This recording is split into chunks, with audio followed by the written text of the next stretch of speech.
Movies और cricket India में religion की तरह है। और आजकल तो मल्टीप्लेक्सेस का जमाना है। आपको पता है, करोड़ों लोग हर साल मूवी हॉल में मूवीज देखते हैं हमारे देश में। और जब हिंदुस्तान की दो सबसे बड़ी मल्टीप्लेक्स बिजनेसेस मर्ज हुई थी, तो बहुत उम्मीद थी इस मोनोपोली बिजनेस से कि इंडस्ट्री कंसोलिडेशन से इन्हें काफी बेनिफिट होगा। फरवरी 2023 में पीवीआर और आइनॉक्स का मर्जर हुआ था। और आज 2 साल बाद ये स्टॉक्स अपने ऑल टाइम हाई से 40% नीचे है। आखिर क्यों, जानते हैं इस छोटे से वीडियो में। नमस्ते दोस्तों, मैं हूं Ankit Kanodia from smart Singh services, a SEBI registered investment advisory firm. और इस वीडियो का टाइटल है PVR INOX, what's wrong with this stock. PVR INOX पे हमने एक डिटेल ब्लॉग लिखा था करीबन 1 साल पहले। डिस्क्रिप्शन में हमने उस ब्लॉग की लिंक डाली है। डीप डाइव के लिए आप वो ब्लॉग जरूर पढ़ सकते हैं। आज के इस वीडियो में लेकिन हम फोकस सिर्फ उन 5 पॉइंट्स पर करेंगे जिसका कारण हमें लगता है कि पीवीआर आइनॉक्स का स्टॉक लगभग 40% गिरा है अपने ऑल टाइम हाई से।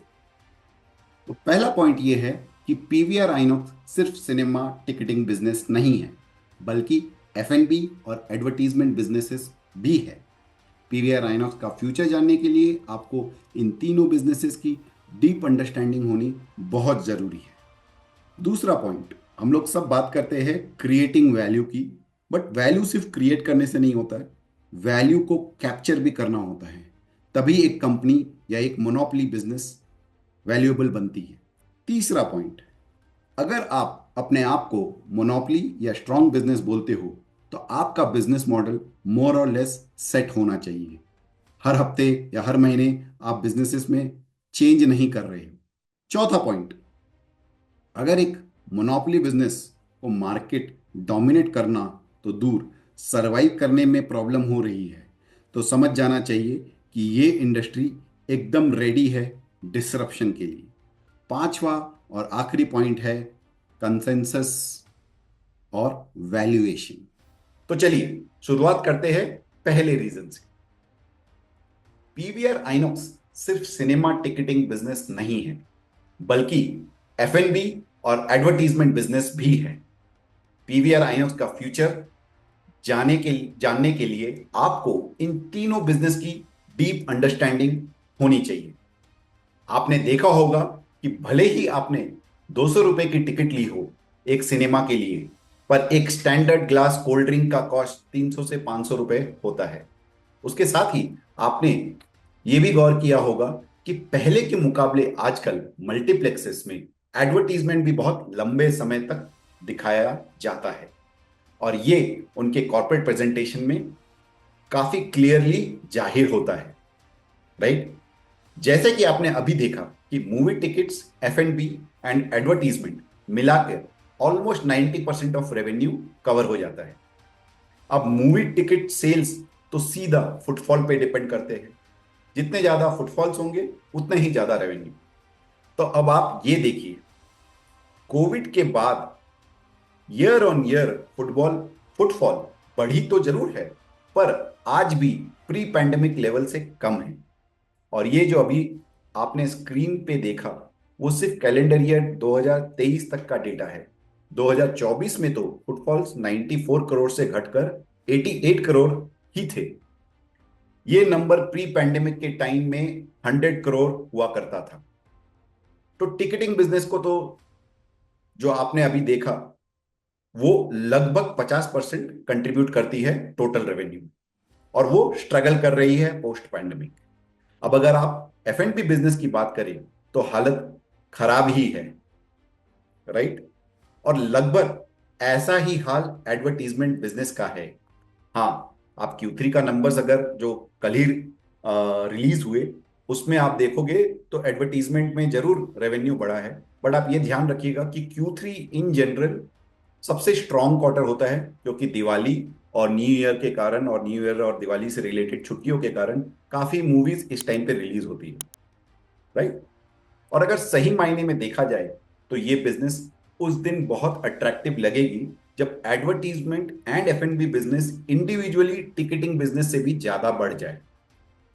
पीवीआर आइनॉक्स के पास कैपेसिटी तो है, बस यूटिलाइजेशन लेवल पे डिपेंड करता है।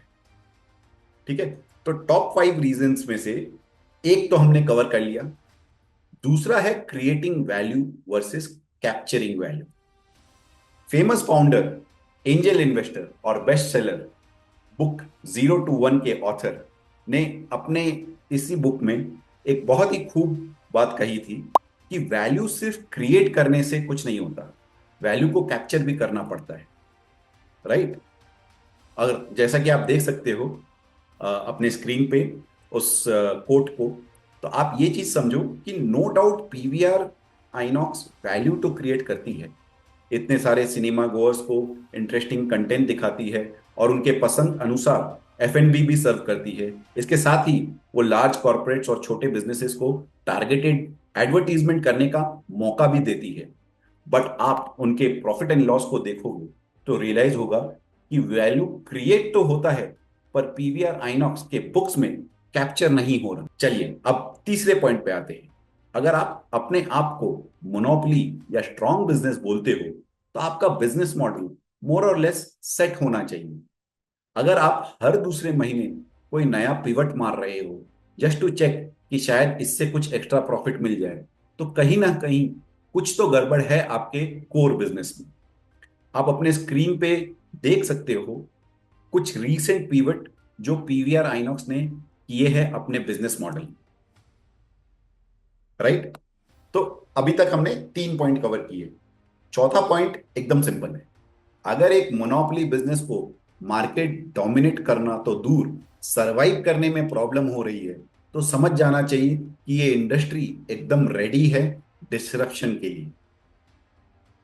मुझे तो मल्टीप्लेक्स इंडस्ट्री की हालत एकदम 2010 के ट्रेडिशनल ब्रोकरेज कंपनीज की तरह लगती है। अपने कस्टमर्स को मिल्क करने के लिए आपने प्रोडक्ट सर्विस के प्राइस तो बढ़ा रखे हैं, लेकिन एक एवरेज कस्टमर उससे खुश नहीं। आपने कितनी बार देखा होगा कि आप या आपके फ्रेंड्स या आपकी फैमिली जब भी पीवीआर आइनॉक्स में मूवी देखने जाते हैं, तो उनमें जो ओवर रेटेड प्राइसेस है इन टर्म्स ऑफ पॉपकॉर्न या कोल्ड ड्रिंक या कोई भी चीज जो वहां सर्व होती है, एक बार सब कोई उससे नाखुश तो जरूर दिखते हैं। राइट? अब हम लोग आते हैं पांचवें और आखिरी पॉइंट, और वो ये है कि कंसेंसस कहीं ना कहीं बहुत बुलिश थी इस पीवीआर और आइनॉक्स के मर्जर को लेकर, और इसीलिए वैल्यूएशन में बहुत ज्यादा कोई मार्जिन ऑफ सेफ्टी नहीं था। प्लस अर्निंग ग्रोथ तो आई नहीं पोस्ट मर्जर। इससे इन्वेस्टर्स जो इन्वेस्टेड थे पीवीआर आइनॉक्स में, उन्हें एक बड़ा झटका लगा। तो अब हमने कवर कर लिया 5 वो पॉइंट जिसके कारण हमें लगता है कि पीवीआर आइनॉक्स का स्टॉक 40% लास्ट 1 साल के अंदर गिरा है, खास करके अपने ऑल टाइम हाई से। तो ये हम आ गए हैं वीडियो के एंड के करीब। हमने 5 रीजन शेयर किया जिससे आपको कुछ अंदाजा हो गया है कि आखिर पीवीआर आइनॉक्स का stock recent all time high से इतना क्यों गिरा। पर as a responsible SEBI registered investment advisor, मेरा आपको यह बताना बहुत जरूरी है कि कोई गारंटी नहीं है कि मेरी एनालिसिस सही होगी। और अगर आप पीवीआर आइनॉक्स में इन्वेस्टेड हो तो मेरी ये वीडियो को देख के तुरंत ही शेयर्स बेचना सही एक्शन नहीं होगा, बल्कि आप हमारी इस एजुकेशनल वीडियो को एक काउंटर व्यू की तरह रखकर अपनी इन्वेस्टमेंट थीसिस पर फिर से रिफ्लेक्ट करें। हमने हमारा लास्ट ईयर वाला detail blog on PVR INOX, एक लिंक का लिंक हमने डिस्क्रिप्शन में डाल दिया है। यदि आपको डीप डाइव करना है का इंटरेस्ट हो तो आप जरूर देख सकते हो। और लास्ट में, अगर आपको ये वीडियो पसंद आया तो प्लीज हमारे वीडियो को लाइक करें, चैनल को सब्सक्राइब करें और कमेंट्स में हमें बताएं कि किस तरह की वीडियोस आप हमसे और बनवाना चाहते हो। इसी के साथ आज्ञा दीजिए मुझे। धन्यवाद।